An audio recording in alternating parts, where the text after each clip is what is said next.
What is up, guys? It's your boy, GRC. We're back.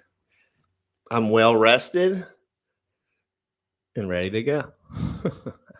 What do we got today? Oh, how's the chat doing? I didn't do any advertising for the show today, nor did I want to. I wanted me and Sam. Sometimes it's fun when it's kind of on the sneaky. I don't like when there's like 350 people in here. I'm like, watch what you say now. But when there's like 100, I'm like, let's just tell them everything. Even though really it's not that big of a difference.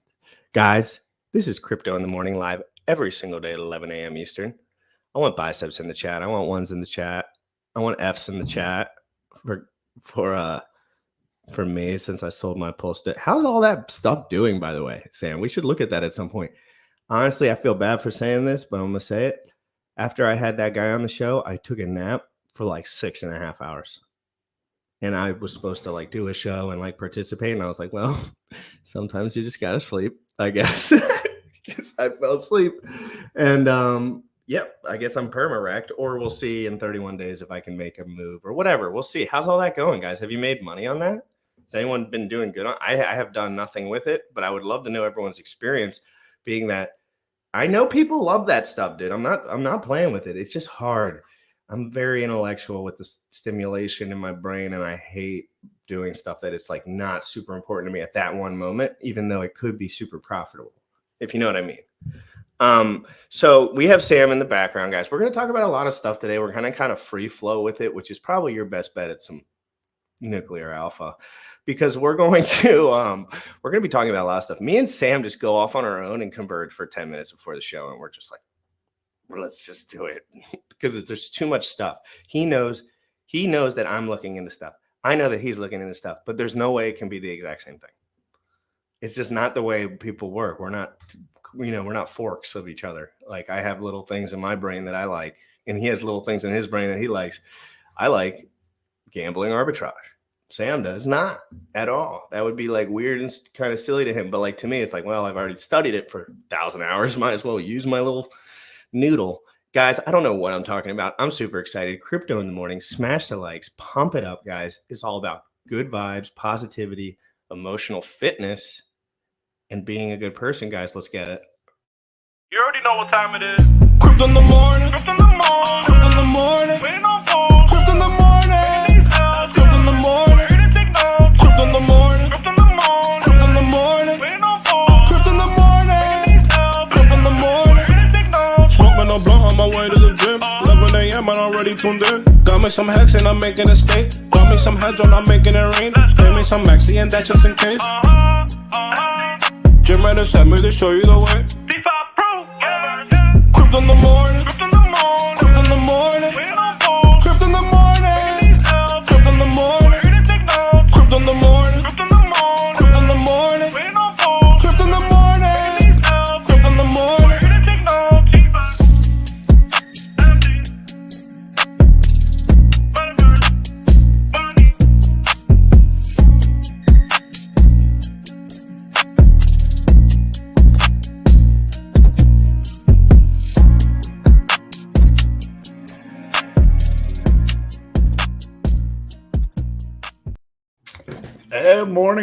Morning. Hello, everybody in the chat today. Good to see you. I thought we could cover some interesting stuff today. We've got, you were just telling me about that Sam Bankman, right? Which when we did a Sam Bankman video on my channel, people were just like, oh my God, let me stuff my hand further. I've never seen anything like it. That was funny. That was very funny. I didn't expect it either. I was like, what is going on? I don't know enough about people's bias to like have like pitchforks for people. So like if I don't like somebody, I'm like, yeah, I just don't listen to those guys.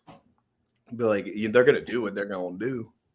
Still, I just ain't gonna listen to it. So I smell dark all over him. I smell pleb. I smell state's got him right where they want him. But that doesn't mean he knows that. I mean, I think he is a vegan, so it kind of like says right. Well, no, he's everything that could be wrong with a man.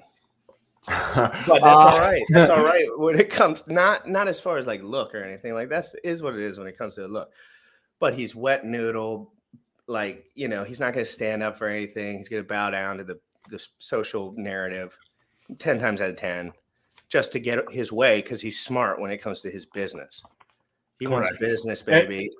And we have a video that we're going to play for you on this, BitBoy talking about Sam Bankman.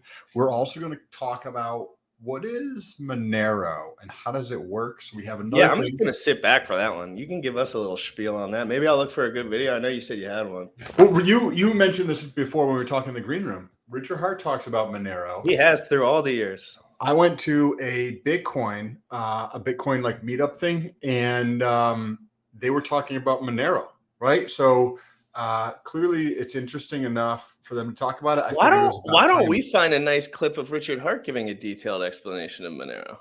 Yes, when this starts, we should do that. Also, yeah, I'll be looking up all this stuff in the background. ZK Sync. So this is another network that V3 is going to be launched on. So the tail half of the show, if we make it this far without covering different things, so we've got the Sam Bankman, we've got Monero, and V3 Uniswap is going to be launching on another network. What do we know about getting in early on things, including LP? I'm interested in. Let's not speed it up. Let's slow it down because you don't slow it down. Because they're launching. Start with it fresh.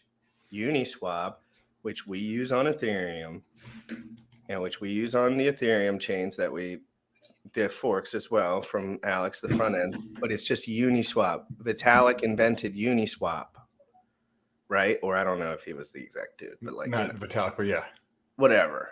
So Ethereum, Uniswap, that's the one Richard uses. Remember Hex made Uniswap popular. That's also important to remember, Sam. Don't overvalue Uniswap as well. Like maybe it's not the thing I tell people, I think in my head, I'm like, why aren't other people doing stuff on Uniswap?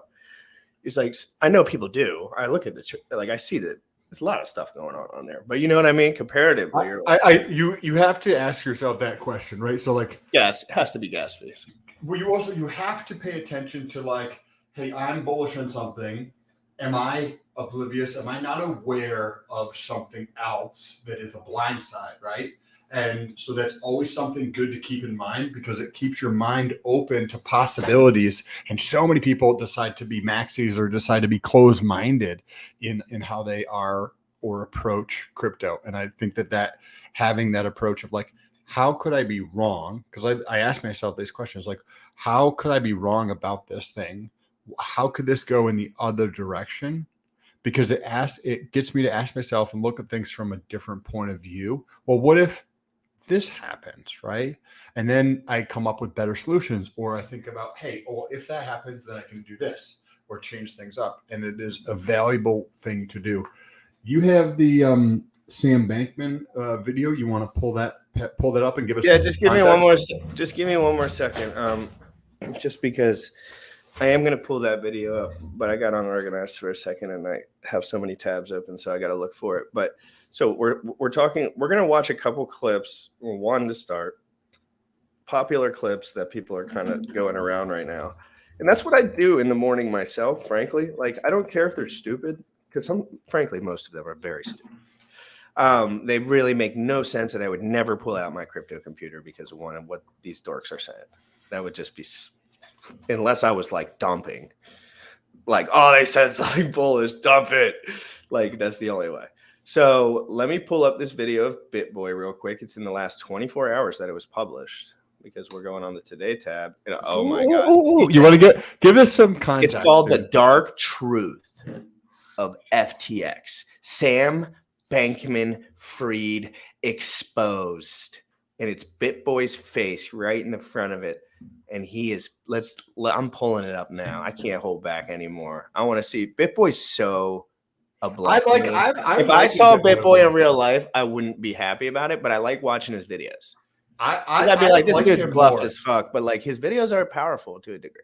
I like him more and more. I think that he's evolved a lot over the last year and a half or so, tremendously. And I think that is providing a lot of value. His production quality is pretty dope too.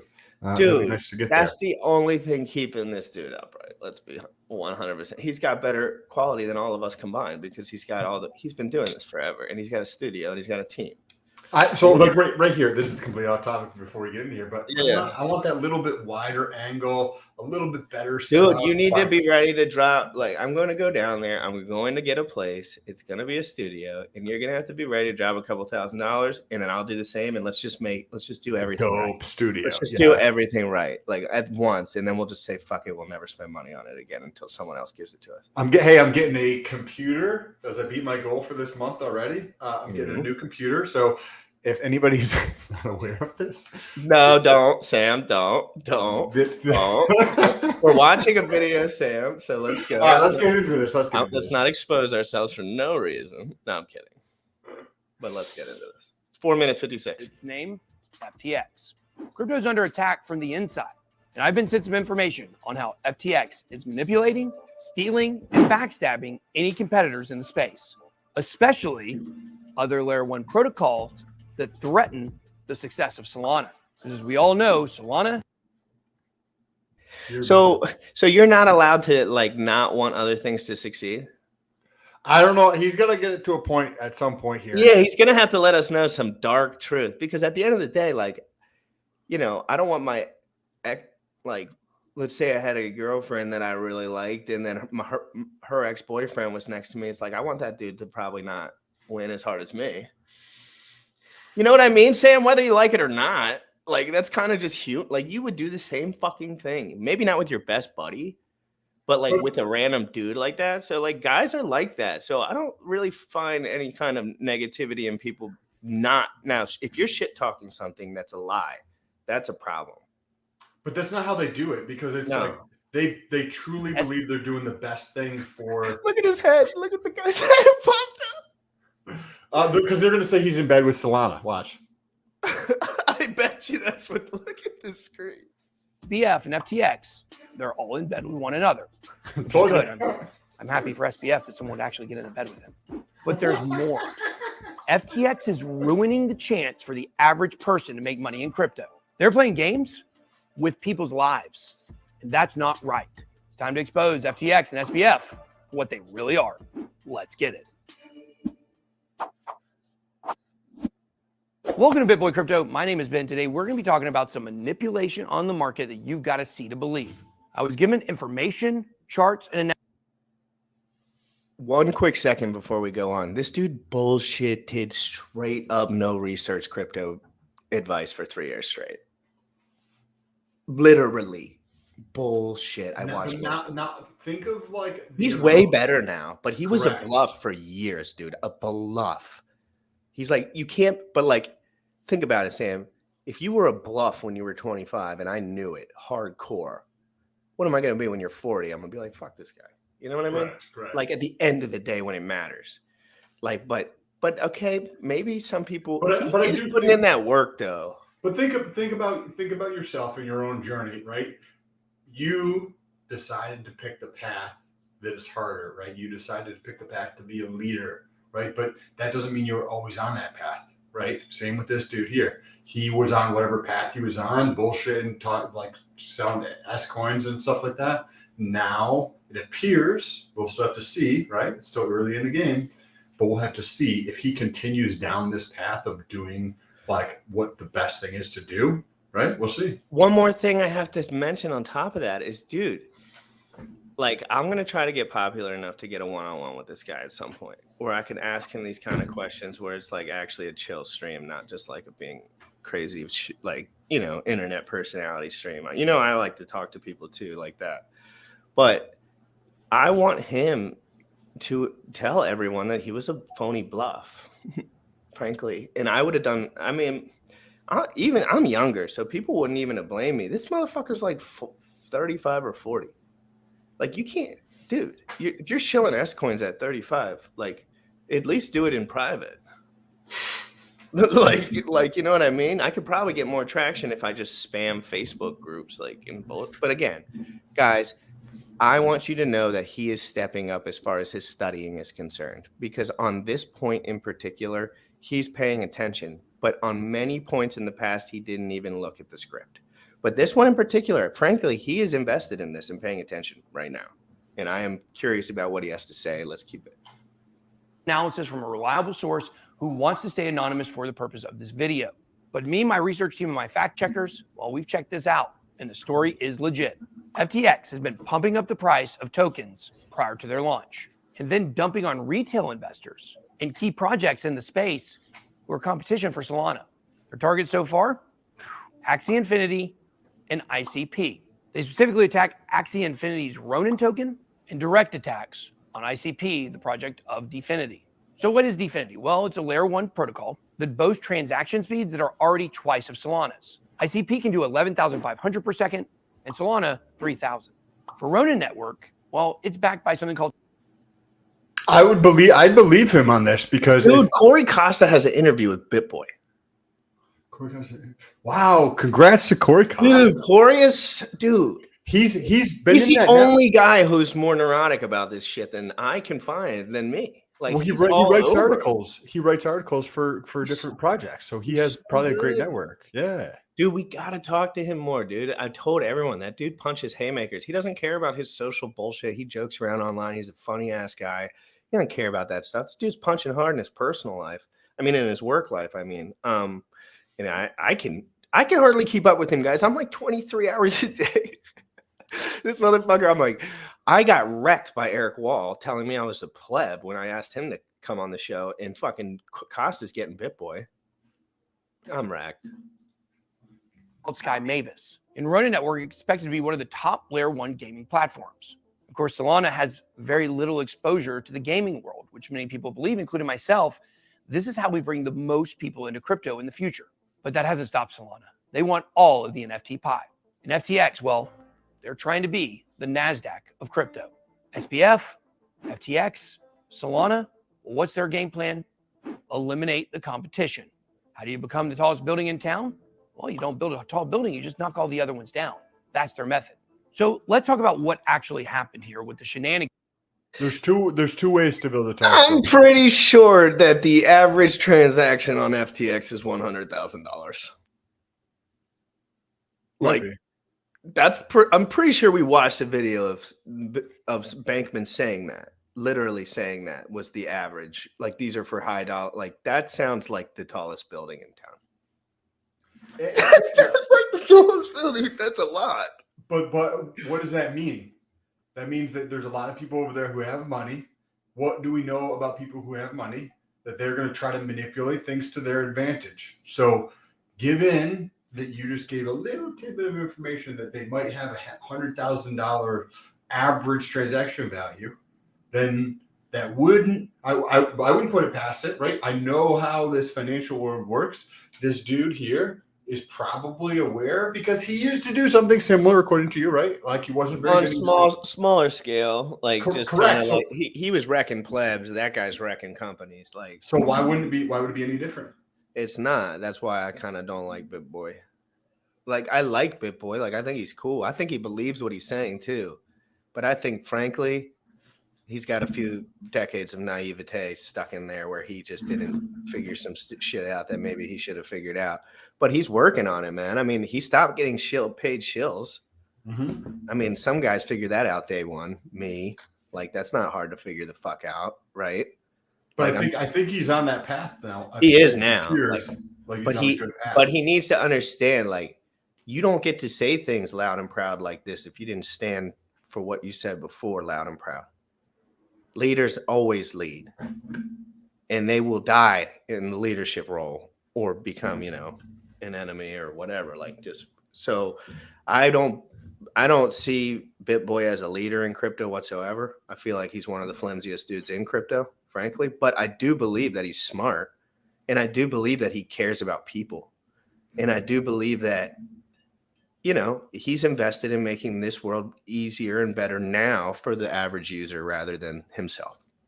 I think he is a leader just by the sheer numbers, right? Like, he's got more people paying attention to him than Richard Hart, right? He has more people paying attention to him than a lot of other people. Yeah, I mean, we'd have to do some speculation on that. And whether you're a good leader or a bad leader, having millions of people paying attention to your stuff, right? You can be a leader with nobody paying attention to you. You can be the greatest leader in the world, right? Nobody pays attention to your shit, right?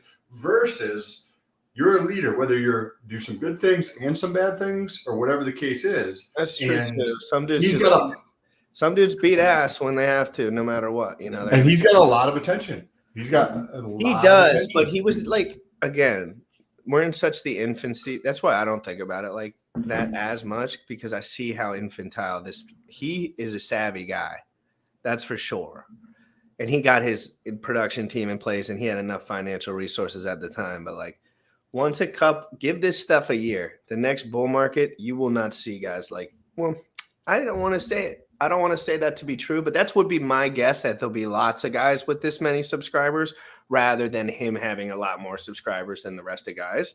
But again, that all being said, like, this dude clearly is smart and functional and like not evil. So those are three huge pieces to like being a good. Most people don't have those. Most people do not have those three. Plus, he clearly has like finances and like a beautiful production studio and great networking. Probably he met with Richard Hart. He's met with many other guys. That's stuff that takes years to accumulate. You can't just buy that shit either. I see him being substantially larger in the future, especially if he continues down this path. And when you understand that, like, we're at the fucking infancy. We're at the stage where nobody's in crypto. And if you're in the stage where nobody's in crypto and you've got 1.4 million subscribers on YouTube, can you imagine? Like, the rate at which he's growing, I think would be crazy. I wouldn't be surprised if he's pulling in 6 figures a month just from his YouTube channel. Oh, and 100%, 100%, he's pulling in 6 figures from this channel per month, without trying, probably. Yep, 100 grand plus. Like, okay, let's get back into this. But we're so stupid, bro. We are the dumb. Like, we can turn a 4-minute video into a fucking whole show. FTX. In January of 2022, FTX listed Ronin perpetual futures contracts. Now, this was weeks before the token RON came live on other exchanges. So the day before it launched on all other exchanges, traders on FTX pumped the price to a place the market couldn't even handle it. So what happens? Launch occurs the next day, and the retail investors get dunked on. Absolutely dumped. You can see on these charts, what happened is insane. Definitely manipulation. Then we have May of 2021, the great top, the end of the first phase of the last bull run. So FTX, once again, they listed ICP 4 days before it went live anywhere else. So what happens? The price bubble balloons, and now all of a sudden, FTX shorts ICP as low as they can. So who are the traders that are doing this on FTX? Well, you have to look no further. Now I've made a research. It was, of course, started by SBF, Sam Bankman-Fried. What is that? Well, it's a quant firm that brings in millions every day with a staff of only 30 people. So why do we think they had something to do with this? Well, they've got quite the track record. They made millions of dollars trading what's called the kimchi premium. Kimchi premium is basically a way to trade arbitrage. Adding that to the dictionary in right away. I'm going to be saying that all over the town. The kimchi premium. I mean, first of all, I love kimchi. The kimchi premium is the gap in cryptocurrency prices in South Korea exchanges compared to other exchanges located globally. The kimchi premium is predominantly seen in the price of cryptocurrency Bitcoin. This is awesome to learn. Dude, the kimchi premium, bro, that makes a lot of sense too. Like, I didn't think about that, because if you have that much money, you have enough money to have it in separate parts of the world, not only separate exchanges that aren't even open to each other. Therefore, there's always going to be a premium there. I'm sure 2%, 5%, 1%, 0.01%. That's a lot when you have $1 billion. But it was like 20% when Sam was doing it. 20%? So he would just do this. Are you kidding me? That's how he was making $1 million a day. No, I hate my life, dude. I'm going to do it. It's probably arbitraged out to a great degree. Yeah, but we'll just do the taco salad premium when it comes out somewhere else, and he'll be rich already. He won't be paying attention. All right, let's finish watching. We'll do the taco salad premium. For South Korean exchanges versus other exchanges. It's a currency loophole, basically, that has been exploited for millions of dollars. We know that the traders involved with Alameda Research, they exploit things. It's what they do. Now, SBF, of course, left Alameda Research in 2021. Left. He still owns 90% of the company. The fact is, Alameda Research is SBF's secret weapon behind everything he does. It's a secret financial weapon. He uses this along with his money to gain influence with policymakers so he can shape crypto in the way that he wants it, not the way that we want it. He wants to eliminate competition and remove your ability to make money in this exciting new asset class. The battle lines in crypto have been drawn. On one side, we have the manipulators. We have the ones that want to see crypto turned into everything it wasn't supposed to be. And on the other side, we have the people. And together, we're stronger than the elite. And we can do this. Which side are you on? That's all I got. Be blessed. BitBoy out. I think that was a good little clip there. That was a nice little clip. Him talking about this. I think that he is. I never watched any of his content really, or some of the other crypto OGs, because I don't watch a lot of other people's YouTube content. But the clips that I have seen of him over the past couple months, I'm like, yes, I agree with a lot of what BitBoy has to say, and he doesn't seem to be selling anything crazy. He doesn't seem to be purporting garbage. He's doing it looks like the right thing. Yeah, saying the I right thing. I would say the same thing from my eyeballs and ears. I would say the exact same thing. I think if times get tough, yeah, guys like BitBoy might switch up, but that's not the worst. Times are already tough. He already took the biggest dub of his life during the bull market, I'm sure. Probably the biggest dub he could ever have in a million years. And just frankly, like timing wise, he was in the market, he was shilling, he had coins, he had a team. And Sam, we did, you know the numbers, Sam, they were ridiculous. And he's been in for years. So now he's probably like, okay, financially, I'm free. Let me get to trying to change the world. And I don't disagree with that at all. I don't. I just don't. My bad. No, we're going to pull up Monero next. So this is a perfect segue. Pull up a video of it. And then once it's on, I'll be good to go. Let's talk about what Monero is, right? Monero is a crypto that has at least Richard Hart paying attention to it. And I went to a Bitcoin group thing the other day, and people were paying attention to it there. Well, explain more what you did. So explain people where you went the other day and what you saw, so they can have a baseline for why you brought this up. So I went to a Bitcoin meetup the other day, and there was maybe like 10 people there. Not a terribly big meetup, but I wanted to go. I wanted to learn. I didn't tell them I do anything in crypto. I was just like, I'm on the Ethereum side of things. Lots of maxis, right? It seemed that there was a lot more like closed, also closed-minded, but also very noob, like very don't know all the developments and things that are going on, which is perfectly fine, because I'm not saying that I do. But one of the things that they were talking about, it is, they were a bunch of idiots that didn't know the damn thing. But there's two interesting things there. So I live in Florida.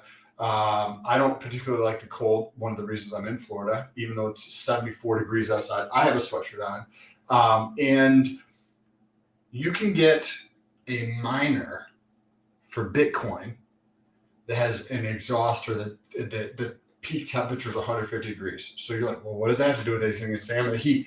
You can actually do this to heat your pool, heat your hot tub, and heat the hot water in. Are you saying house. that I could maybe get a hot tub in this house that I break even on?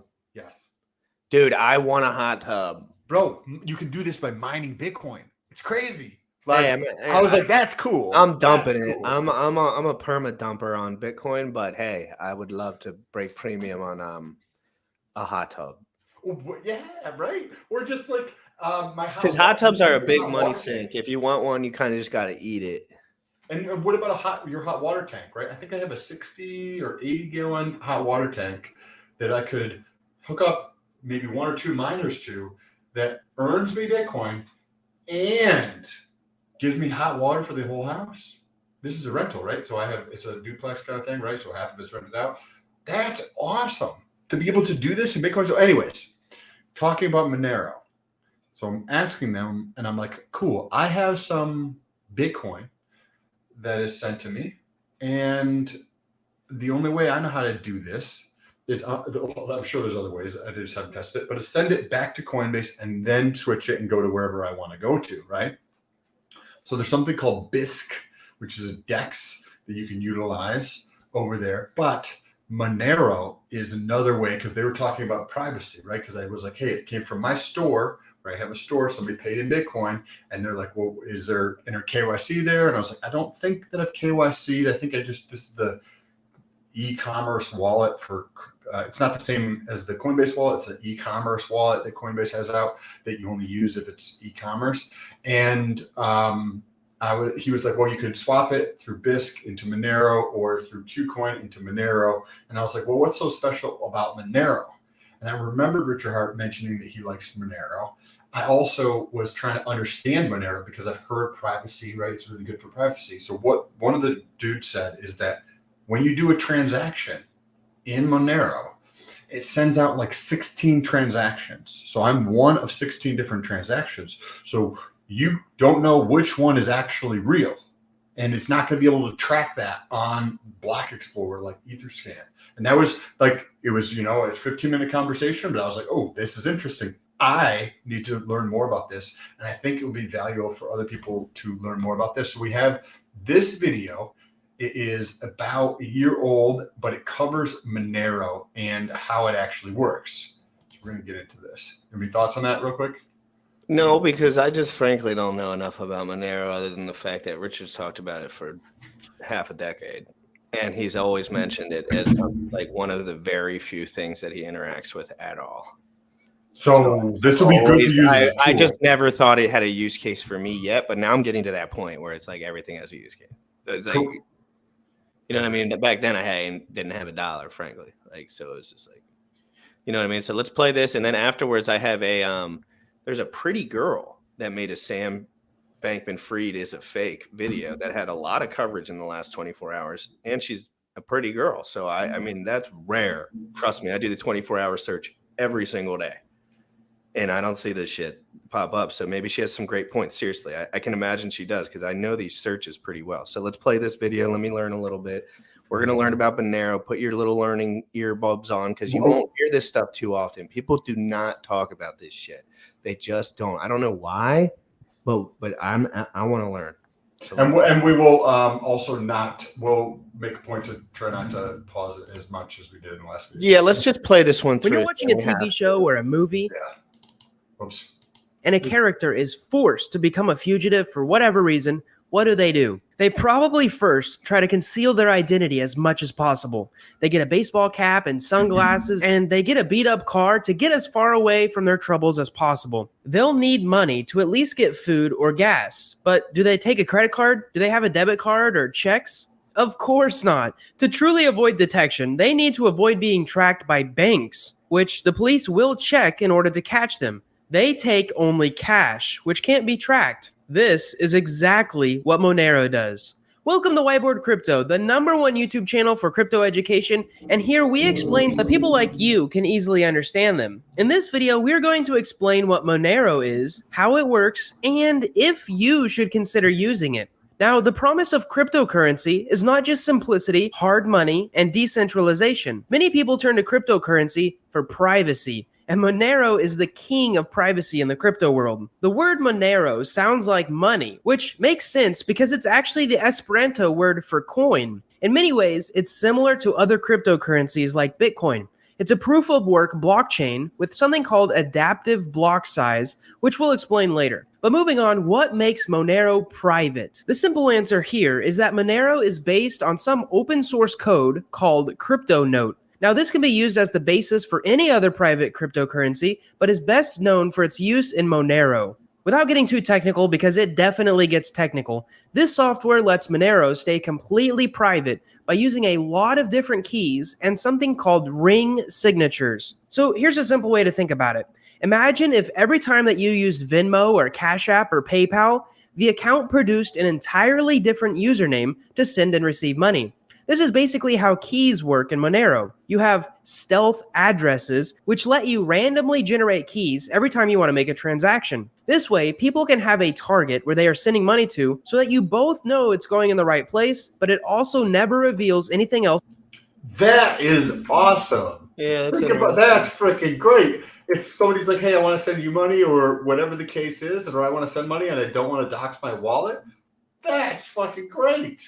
Just remember, Sam, we got to do a full episode on this. So, like, let's not slow it down too much, but I'm telling everyone, like, I want to put a video about this out on the internet. So, like, a full one that I know beforehand. So, like, I'm just learning right now. Monero also uses something called ring signatures. Now, these are intentionally designed to obscure who is sending or receiving payments to the general public. Rewind it 30 seconds. That last 30 seconds was filled with, actually, like a little more. Right there's good. There you go. Okay. Imagine if every time that you used Venmo or Cash App or PayPal, the account produced an entirely different username to send and receive money. This is basically how keys work in Monero. You have stealth addresses, which let you randomly generate keys every time you want to make a transaction. This way, people can have a target where they are sending money to so that you both know it's going in the right place, but it also never reveals anything else about the user. Monero also uses something called ring signatures. Now, these are intentionally designed to obscure who is sending or receiving payments to the general public. The transaction happens, and to the outside, you're only able to see a total pool of people from whom the money could have been sent. There's no way to tell who from this group actually engaged in the transaction, so it's totally private. This means you can't track where Monero is going, but it also means you can't see how much money the person that you're paying has. Unlike almost every other blockchain, you can see account balances. Also, unlike Monero, you can publicly leave a like on this video. It greatly helps us out and rewards our hard work. So go ahead, click that like button and keep supporting our work. Moving forward, how is Monero actually different from Bitcoin? Well, Bitcoin is more private than like a bank transfer or Venmo or PayPal or even a debit card purchase. But it's not quite all the way there. In fact, Bitcoins are not actually 100% fungible. Every Bitcoin has a history. This penalty private. That's the last thing I think about Bitcoin sometimes. It's like, I'm like, sometimes, dude, when you have Bitcoin on an account, that's a big deal. Like, for a lot of people, that means you probably have a lot of it. It's not as flexible as some of the other coins. You can send them around everywhere. Like, it's not, you know what I mean? So, like, dude, I don't like thinking about exposing the account that I have most of my money on. It's not Bitcoin, but I can imagine, I'm just going to pretend it was Bitcoin for right now. Not something I would be super stoked on doing if I had to pay someone for something. I would do anything but that. I don't want everybody to be able to see my balances and see what I'm doing in crypto. Forever. Yeah, and having something like Monero, even just to use this as a tornado type cash thing where I send it to myself in a different address, like just to obfuscate the views for people, I'll definitely be using Monero. This is awesome. Like, F yeah. Yeah, I'm still learning, of course. But let's all the way there. Yep. In fact, Bitcoins are not actually 100% fungible. Every Bitcoin has a history of where it came from. So it's not completely fungible. You can actually track where it was mined and whose hand it has been traded to. That might include a senator, a drug dealer, or even a big corporation, at least if you can identify them. In economics, fungibility is the way economists determine whether something is actually good money. All units of a currency should ideally be identical to each other. For example, 1 pound of gold is atomically exactly similar to another pound of gold. Now, dollar bills may have different designs or serial numbers, but they are all worth the same amount, 1 United States dollar. Bitcoins and other cryptocurrencies can be traced to a certain extent, so that old coins that were used in a hack or maybe even a drug deal may be unwanted because of these past issues. Monero, however, is completely untraceable, so it is actually completely fungible, not just in terms of value, but in terms of traceability. Monero also differs from Bitcoin in a seemingly trivial but historically important way: block size. Basically, Monero does not have a block size limit. Blocks can actually increase in size if there's more transactions that need verified. This is the same idea as basically adding more lanes to a highway during peak traffic hours. However, When you increase the block size, fees are lower, which means people can spam the network with less important transactions that they normally would not make. Now, Monero gets around this problem by measuring the block size and introducing penalties if the block is too big. This penalty basically decreases the reward that miners get for confirming a block, so they will be less incentivized to mine it. And if they're not incentivized, transactions don't get confirmed. All of these incentives keep Monero running smoothly according to how much traffic there is on the network. But economics aside, the one advantage fans of Monero would stress over all else is its censorship resistance through decentralization. Now there's a few things to consider here. Number one, mining. Both Bitcoin and Monero are proof-of-work blockchains, but Monero is designed to be more decentralized through its mining mechanism. Bitcoin is mostly mined using specific, expensive machines called ASICs. We actually have a whole video about them. These make mining easier. They're better at it, they use less electricity, but they are a specialized, specific business that is not available to most people without a big financial investment. Monero, on the other hand, is mined mostly by CPUs, which are already present in almost every computer that people have. Even your laptop has one. When the mining power is decentralized, instead of being a business, the system is less susceptible to failure. Number two is a lack of transparency. So to remain private, Monero needs to be less transparent. Now, this lack of transparency compared to something like Bitcoin is interesting. In Bitcoin, this transparency is actually a value add. It allows everybody to check the ledger and make sure that each node can actually verify the blockchain to make sure that nobody double spends their money. But it also means that you can see where funds are moving to and from, and you can analyze those patterns and even determine the identity of a certain wallet. Knowing which wallets are doing what can help you determine who is who, and then determine who else they're doing business with, and maybe even how much money they have. This kind of transparency fundamentally changes how people interact and negotiate. If I know that you have less money, maybe you're in a desperate need of liquidity, and will take less than what I would normally offer for something. For example, if I'm buying a car from you, and you have $3 in your account, I could probably haggle a lower price. But if you have $1 million, I know you might not bargain. Monero eliminates this problem by being private, and it keeps things at a level of transparency that we're already used to with concealed bank accounts.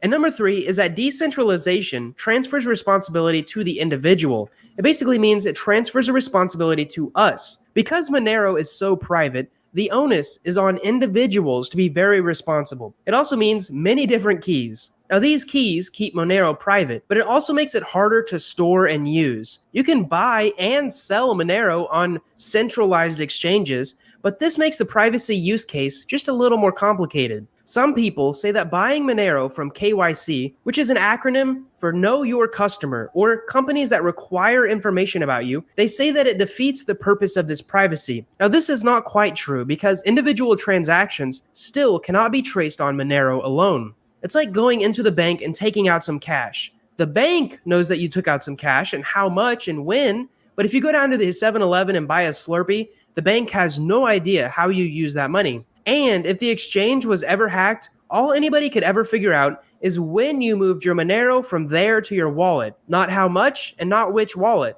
So Monero is clearly set up from the start to be an ultra-private cryptocurrency.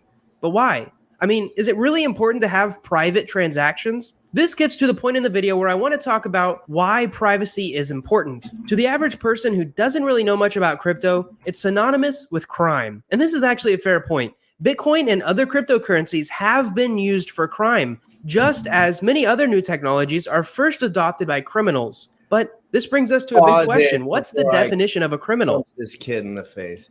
Guys, do you know how much US dollar gets used in criminal affairs?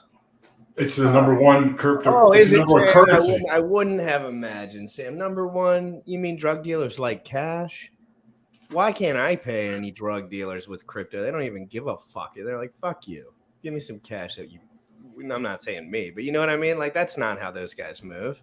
I'm not. Maybe they're savvier ones than others, of course. But you know the Sam. You know the average guy you run into. You're like, dude, I'm gonna send you some ETH. He's like, no, you're not, sir. You're going to give me a Venmo, sir. And you're like, okay. Or if you were to do any kind of exchange, whether it's for a couch or for a sink, or somebody selling something on most people, Sam, in my opinion, I've bought many of things on every marketplace you can imagine. No, I've never used a crypto. I'd like to, certainly. But what do you think about that? Like, I know that the U.S. dollar and the physical dollars are what most here in the United States and probably globally too. Most crimes are done in. Most, especially crimes that like our government is doing, crimes that like large businesses are doing, because you're not tracing this. Period. You're just not tracing this. This is how you do it, whether it's drugs or whether it's something else. It's because of the privacy in the cash that you are able to do that. Monero is awesome. Like, I'm glad that we're watching this video because I like my privacy and I like the anonymity that comes with the privacy. I'm very excited to actually play around with Monero. Let's get back into this. all right, let's get back. There are many places in which people crime, just as many other new technologies are first adopted by criminals. But this brings us to a big question. What's the definition of a criminal? There are many places in which people are deemed criminals for simply disagreeing with the government or for following even a certain religion, and to some extent, maybe even having a different sexual orientation. Now, I promise not to get political on this channel, but shouldn't these people be allowed to also have financial freedoms, even if the banks and the governments prevent them from using traditional channels? In many places, cryptocurrency is used to store value and be able to avoid inflation. Proponents of Monero would likely say that without privacy, many of the advantages of cryptocurrency are actually moot points because many people may be intimidated away from using it. To many people, this desire for a truly private cryptocurrency is of the utmost importance, which is really why it started in the first place. Speaking of that, the last thing I want to get into is Monero's past and maybe even its future. In 2012, shortly after the creation of Bitcoin, a new project called Bytecoin launched. The goal of this was to create a private cryptocurrency, but due to other issues in mining, it was actually forked, meaning the code was copy and pasted and then edited, and that project became what we now know as Monero. Unlike Bitcoin, the main spokesman and original developer is known, but many of the developers are unknown and use pseudonyms. This differs from both Ethereum and Bitcoin in separate ways. In Bitcoin, some are afraid that Satoshi Nakamoto will reveal themselves and or sell all of their coins, resulting in huge price fluctuations. In this case, anonymity is a risk factor. In Ethereum's case, some are afraid of the centralization of Vitalik Buterin's hands. Even though people would not have to listen to what he says, he not only has some direct power over the network, but he's also very influential. He's actually responsible for the hard fork that caused Ethereum Classic to be created. In this case, centralization is a risk.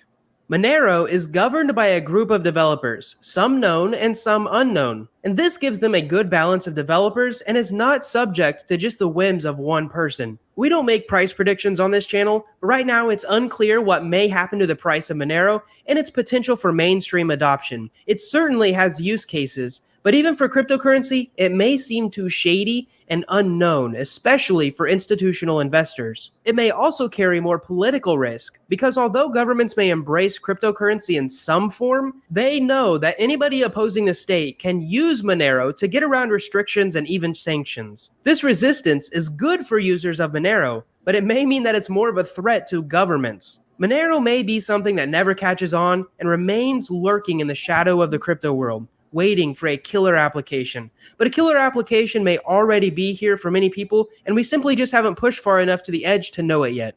Either way, thank you guys so much for watching this. Wow, that was a older video, but a great video. I learned a lot. Hopefully you guys did too. Yeah, that was a good one, man. I'm not really worried about people buying. Like at the end there, he was kind of speculating on the price of Monero. I don't think that's what we really care about here.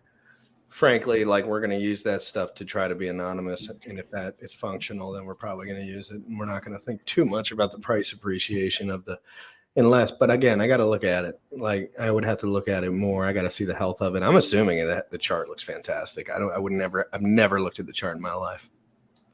Me either. I didn't even know what the text was. I want to look at it because I'm going to do a full episode on it where I kind of check out everything. I think it's like XRM or MXR or MQ something. I don't even know what the ticker symbol is for it.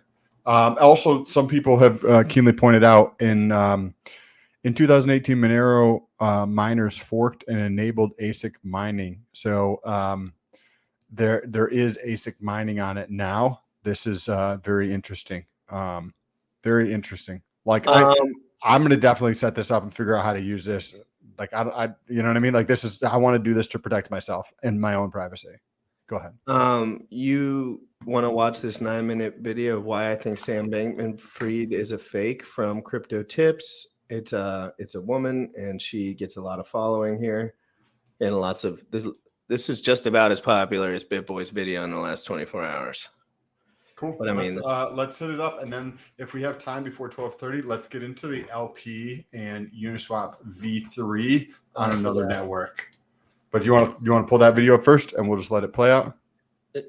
Yeah. Do you think we should probably just cover this and then end it? Well, let's play this video because I've never seen this chick before in my life, and I'm not saying that not everyone else has seen her, but.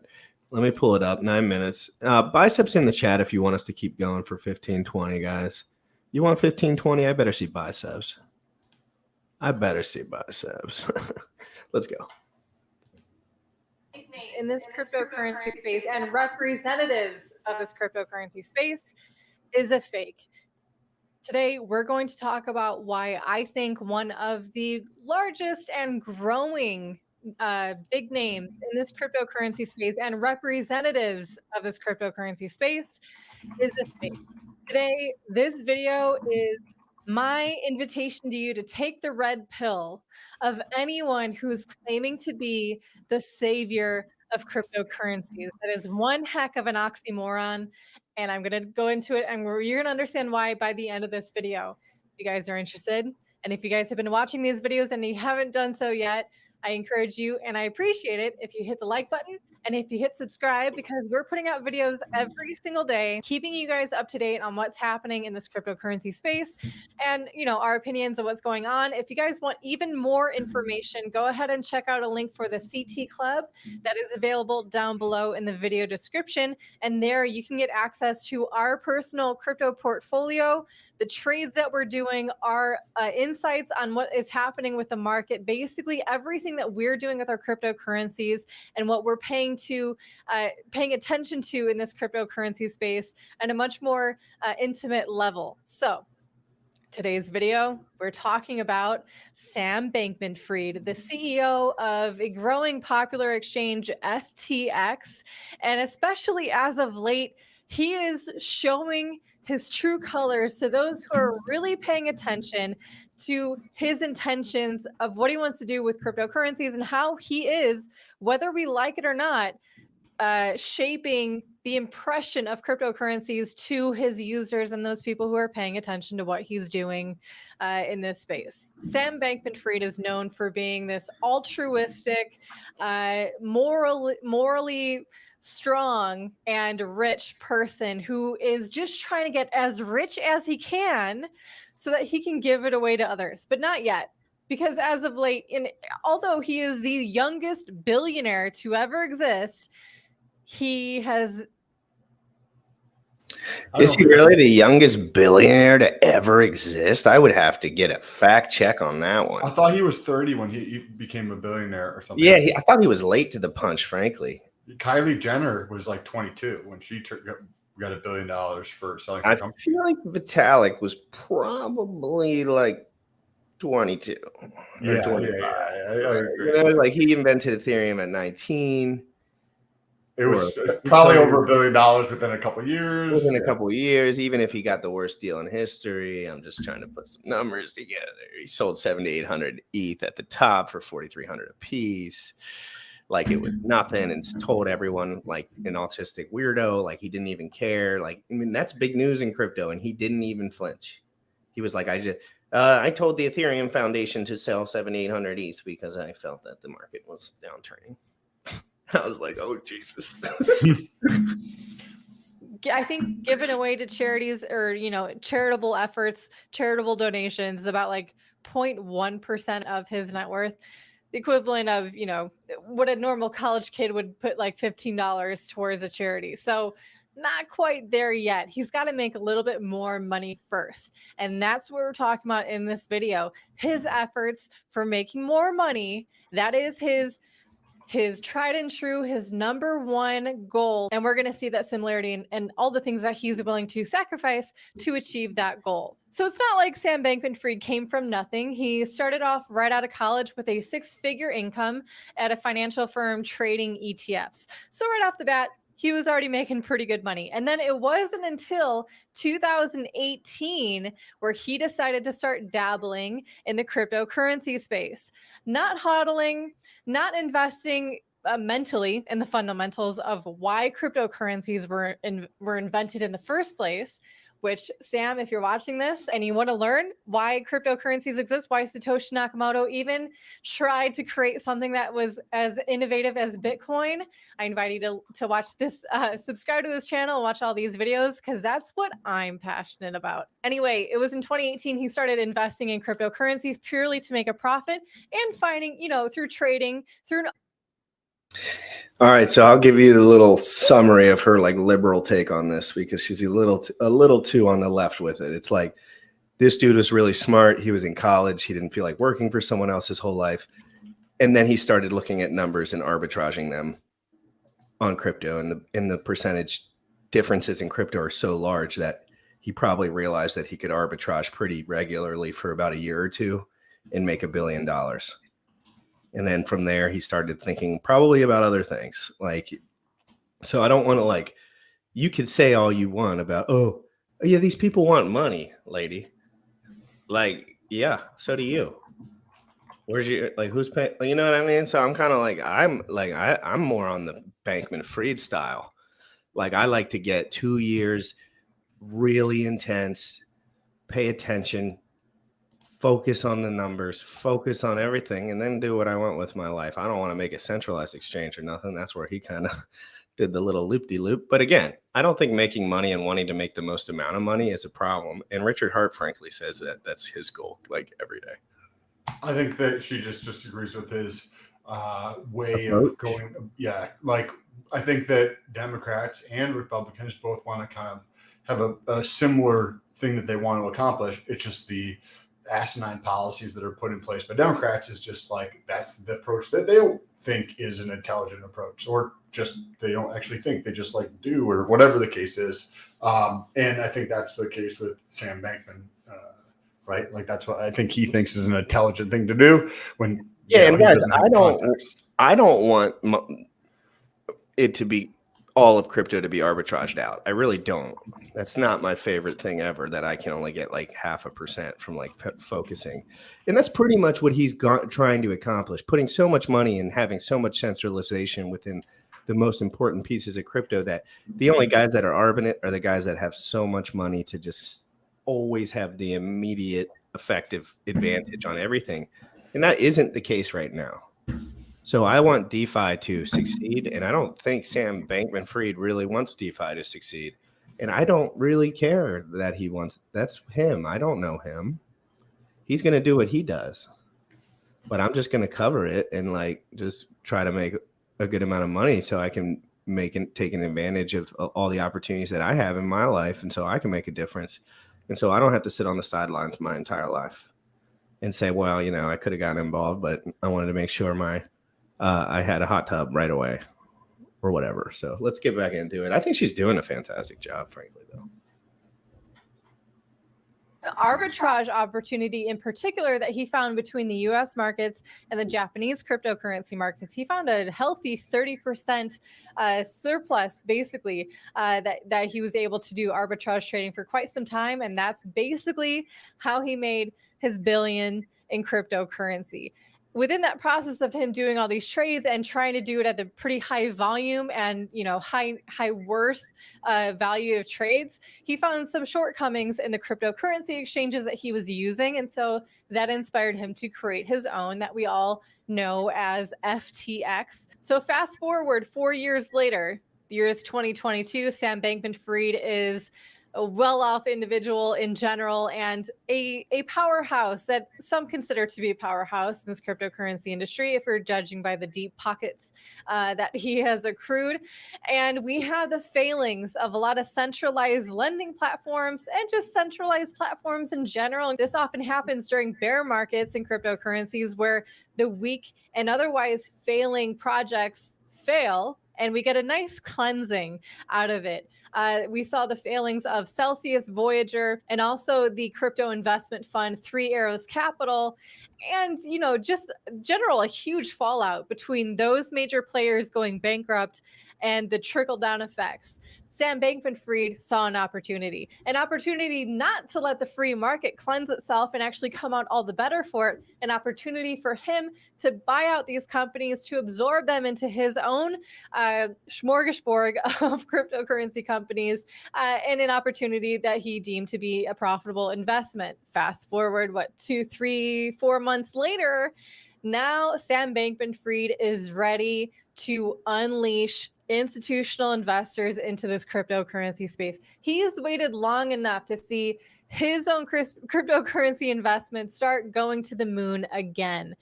This would be, his first bear market. He's impatient. And so very recently, a few days ago, in fact, Sam Bankman-Fried, or SBF, published his own ideas for how cryptocurrencies could be regulated. The US is just dragging their feet just a little bit too much, don't you know? And he's ready again to pump his bags, regardless of how high a barrier of entry it would create for regular people like you and me. No, he's in, and he's ready to see his bags pumped, so that, again, he could make even more money, so that he could one day give it away, but not yet, right? And again, what he published was... What do you think about Sam? What are you thinking about what she's saying? Like, do you think that she's too hard on it? Guys, me and Sam love DeFi, and we want to be able to get in early, obviously, but we don't control the fucking free market. So what do you think about the free market, Sam, and what she's kind of been saying and what you've seen in finance in general? And does this rhyme and just the same old shit, different day kind of shit? I think Sam is positioning himself to have the network, to have the lobbyists, to create an environment that helps him and his companies, like anybody else is going to do, like Richard Hart's trying to do, and everybody else. They're going to make the decisions that they believe are the best, that to help out the shit that they believe in, right? And that's what he's doing. Do I agree with what he's doing in terms of like how he wants to implement it? I don't know enough about it, but given the sentiment, I would think that I don't agree with it, but I don't fully understand what his thoughts are on this. She's just actually about to get into what he has to say on the topic. So let's finish watching this and see what she has to say about this. All righty, let's go. Actually ideas, not real solutions or, real logistics of how this could actually be implemented. For example, he was saying how DeFi platforms should be registered. How does a decentralized code register itself? Again, it's like the U.S. Treasury and OFAC trying to sanction code. How does that work? Also, he thinks that all blockchains should be able to stop pretty much instantly in the case of a hack, so that they can prevent hacks from happening, instead of allowing these blockchains to, over time, become all the more secure and robust, because attack vectors are expertly targeted by hackers, and these hackers provide a very high incentive for these blockchains to be secure, because the risk is that they will get hacked. But no, he thinks there should be absolute centralized control over the function of a blockchain, so that they could stop it, so then a hacker can't hack it, instead of, again, the attack vectors being identified and remedied and moving on and being all the better for it. Again, showing a lack of interest in what the free market can actually produce, much less interest in seeing this cryptocurrency space become more decentralized and robust against anything like regulations, again, because he is all for regulations, because he believes regulations brings in institutional investors, and that might be the case, and that might make crypto, of course, appreciate in value. but how fun is it to be on the outside looking in of this new asset class because the regulations put you on that side of the fence? Not so fun, not so free. That's not what we're all about here. Now, lucky for us, Sam Bankman-Fried himself is actually an attack vector on crypto. He is not the last, he's not the first person to try to impart their own will, their own centralized entity and selfish interest in imparting their influence on the development of this cryptocurrency space. There's been a lot of people, a lot of megalomaniacs popping up in the crypto space. They all tend to fade away by the wayside and fade away into the oblivion of crypto history because it's not about the person. It's about the decentralized networks that are being built and the freedom that they grant. I agree with what she's saying there at the end. I think that back in 2008, I was in school and I did not even slightly agree with what the government did by bailing out large companies. The large companies who fucked up should have died. We should have watched them bleed out. That's what happens when you have poor leadership that doesn't have the foresight to understand what is actually happening in the marketplace. And to say that you want to just shut down networks because of a hacker, cool. Well, that's going to continue to happen, but that's how the space becomes stronger. And if you don't understand that, right, like that's how you get stronger is by shit getting fucked up. For sure. No, for sure. And things have gotten like that's why Ethereum's so cool, man. Like Ethereum's been around for a long time. You know what I mean? And it's just like whether it's like 51% of this, that, and the other, it's like shit's still going up. People are gonna buy it because they trust it. And I don't really agree with her too much on the leadership aspect. Like I think that's a big part of it. But again, I do agree with it, basically everything she's saying, where these things do have to level out. You have to give them freedom to level out. And like some people really just put in millions and millions of dollars into liquidity in US dollar, and it kind of tricks things up. People don't really understand why, but really it's because they densen up those liquidity pools in such a way. And that's why Hex is kind of a walled garden, because institutional investors don't really get in like that, but people can still get in. And it's a cool system. Like I think what Richard created is pretty cool. She did an interview with Richard once, someone in the chat said, so maybe one day we'll watch that one too. So Sam, before we go, however many minutes you got, just tell us real quick, talk to us about what you see with Uniswap, what you see. You said there's a liquidity providing opportunity that you're going to maybe look into. What are you looking at? What are you seeing? And just give them a little preview.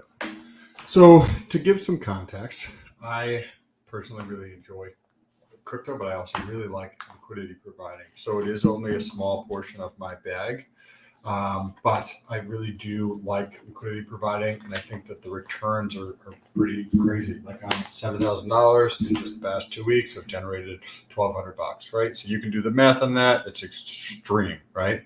And then the other day I found this article here, right? This is Uniswap votes to launch V3 on ZK Sync. So ZK Sync is another network that they're coming out. So sometimes ZK Sync is a zero knowledge roll-up, right? So I don't have a full great understanding of that, but we can cover that in a future episode. But the zero knowledge roll-ups don't work super well with EVM, right? The Ethereum virtual machine. So what they're saying is that they can actually solve that problem. Polygon is also trying to solve that problem. And another network is also trying to solve that problem. So when I put this in, when I read through this, I'm like, okay, wait a second. I like providing liquidity. I provide liquidity on multiple different networks. But what do we know about getting in early on something? Not a lot of people are going to be over there yet. Can I find opportunities where instead of earning 15% in 2 weeks on Uniswap, 15% in 2 weeks on Uniswap, maybe I can go over to this network and earn 15% in 2 days, right? Or maybe I can check out, my first step is going to be going to Polygon. Polygon also, V3 is on Polygon, so I'm going to go figure out how to get on there. I don't know what assets I'm going to provide in terms of liquidity on there, but I'm going to get over there. And I think that there could be a big opportunity, because where do most people in this chat spend the time? Ethereum, right? That means that everybody's talking about that, and there's a lot of people there. But did you know Polygon has like 150,000 transactions over the last 24 hours? Right? That's a lot of money to other people trading. I'll take a vig on that. Right? I'm happy to do Click that. on Zen over there. I'm sure people are trading it. Like, I'm sure that's a big piece of it because I heard it was explosive over there. Interesting. And on Binance too. I heard it was explosive too. I didn't get involved over there either, but I mean, still a lot of stuff to keep up with. So, but that's interesting. And I'm gonna set up. It's Sunday, guys, so we're all kind of just chillaxing a little bit, even though we're just working. But like at the same time, Sundays are a little bit more for us to get our thoughts out. I don't want to be. I'm not a permo shill. Like I don't get paid by anyone to do shit. But am I getting paid? Sorry, I was fanning myself with my hundreds here. Sorry. But I'd also like to keep people up to date with the stuff that I think is cool and important, and maybe. But I don't participate in a lot of it, frankly. I'm a little bit lazy with it. If I find something I like to use that. Until there's another opportunity that comes up that really sparks my interest. But that does not mean, Sam, I'm not going to cover stuff. And I might. I'm just going to cover what's going on in a non-biased way, and that's going to be this channel's ethos moving forward. I don't need to. Everyone wants me to have bias. Everyone wants me to get pissed off. Everyone wants me to not be locked in on the truth. But the truth is, the market for this is pretty high right now. Like people want to know what's going on. People want to really know what's going on when it comes to liquidity providing. All that stuff that Sam Bankman-Fried is doing that she was mentioning, Richard did as well. Richard, these are the guys that got in early and they realized these numbers were tied together and then they could arb them but it's because this is new and this is all new stuff. So these are the guys that are coming up. What they do with their billions of dollars, hey, that's not on me. That's not on me. But I could tell you what, Richard's not playing with Hex on ETH Fair and Richard's not playing with Hex on ETH. And there's liquidity over there. And if you're a newer investor, and I'm not saying buy anything. I bought the shit and I have it and I provide liquidity and I do whatever with it. That's not the point. It's not crazy. Nothing's crazy going on over there. But there's opportunity, Sam, is what I'm trying to say. But those opportunities could go to zero too at the same breath. So don't put too much money into anything, please. And do not. We want to support DeFi. We want to support users and human beings. But at the same time, don't be under the impression that these people are not moving and there is nothing GRC is doing right now that Mr. Sam Bankman-Fried is worried about. And that's just what's going on right now. I can only cover the truth. It's just he's going to do what the guy's going to do. I'm going to cover it. I want to know what's going on. I want to know if $1 billion comes in from somewhere else. I want to know what's going on. So I'm going to cover everything. And yes, I hope DeFi wins. And I think in a way DeFi will win. I think that DeFi will definitely win in the long run. I don't think that what some of those things that he's putting forth are even, remotely possible to implement. Like trying to implement like effectively like a kill switch or like he's talked about blacklists on certain things. If one dude says this is what they want to do, you know how many other dudes can just create a workaround around it? It's code. It's the internet. It's global. It's not in the US exclusively. Like the dude's in fucking California and he's a vegan or drives like a Prius or something, right? Like drives the Corolla, Sam. Corolla, right? But the point is, doesn't matter what you want to do. Two wildly different innovations in the space. No, I'm kidding. But the point is that it doesn't matter what this dude wants to do. Somebody else, somewhere else, can create a solution that is a workaround. Period. Right? Tornado Cash, you can't use OFAC, etc., etc. Okay, cool. Well, and Bankman probably sits there with these friends, and he's like, "I hope these dudes that are way richer than us don't perma-wreck us, just like we do to Richard, just like Richard does to all the guys." Like they're like, "Yeah, there's always a guy with more money, and he can always perma-wreck you, but sometimes you got to line yourself up so that the incentive would be on your side. Like, yeah, okay, this dude's not going to perma-wreck stuff just for the hell of it." But they are going to limit if normal dudes start get billions of dollars, they're gonna start saying, "Hold the fucking phone." But bro, dude, it's But a lot of random dudes, like I'm talking like 100,000 random dudes with $1 billion from crypto, and that's totally gonna happen at some point. But who are those 100,000 dudes? Are they gonna be half already suits, or are they gonna be 75% random dudes that are just here to chill? that. It's gonna be millions. It's gonna be millions of people that do that, right? It's gonna be millions of people that are gonna have millions of dollars, and those people are the ones that can go through and start changing things. If you think about entrepreneurship, right? Entrepreneurs are the ones that move the world forward. This sweatshirt, that sign in the background, every single piece of equipment that I have here was envisioned from an entrepreneur.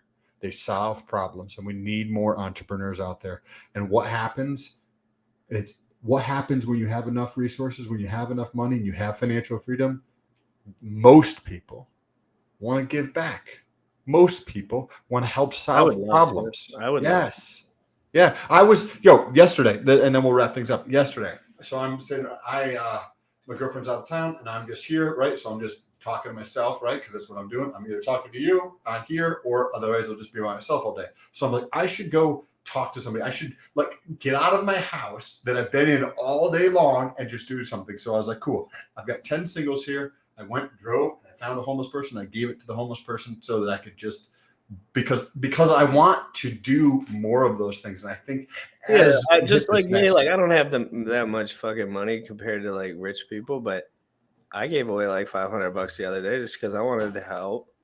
Like I wanted to do something. I wanted to give someone an experience, and I could have sold that for cash and just put it in my bank account. Duh. But I was like, nah, fuck it. Like I bought a bunch of this. It went up a bunch, and I'll give away some of it. And frankly, people were like, surprised about it, and I was just like, dude, it's all good. Just chill. Life is abundant. There's many things out here for you if you're paying attention. People try to give me money at a print all the time, and I rarely accept it unless all the terms are in my way, and I have no negative repercussions, and I won't accept it otherwise.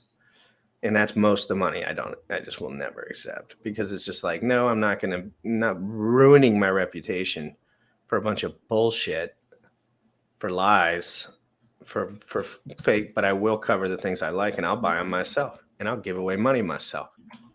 But you know what I mean? So everyone have an amazing day.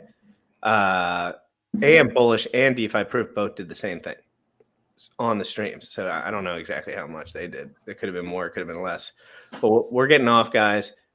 It's NFL Sunday. Go say hi to your mama or something. Remember, emotional fitness is key in times like this. If you are not emotionally fit, you have fun losing all your money. And I'll be having all your money because I'll arb that. And I won't care if it goes to zero. You know what I mean? That's the way you have to invest. If I'm going to speculate $1,000 on Hex Unfair, I don't give a fuck what happens to it. That's how I invest. But I'm not going to just do that on everything that comes out. It's only going to be a select few. Let's be honest, it's the same contract address as Hex. I'm not flaying too far from what I like, right? So anyway, guys, amazing day. Have a good one. Peace and love, fam. Let me press the button properly. I'm sorry, I missed it. You're good. Guys, Crypto in the Morning live every single day. Go on Twitter. Hit us up, guys. Seriously. You already know what time it is. Crypto in the morning. Crypto in the morning. Crypto in the morning. Waiting on phone. Crypto in the morning. Crypto in the morning. Ready to take notes. Crypto in the morning. Crypto in the morning. Crypto in the morning. Waiting on phone. Crypto in the morning. Crypto in the morning. Ready to take notes. Smoking a blunt on my way to the gym. 11 a.m. and I'm already tuned in. Got me some hacks and I'm making a stake. Got me some heads on, I'm making it rain. Pay me some maxi and that's just in case. Jim Reddit sent me to show you the way. DeFi Proof. Yeah. Crypto in the morning.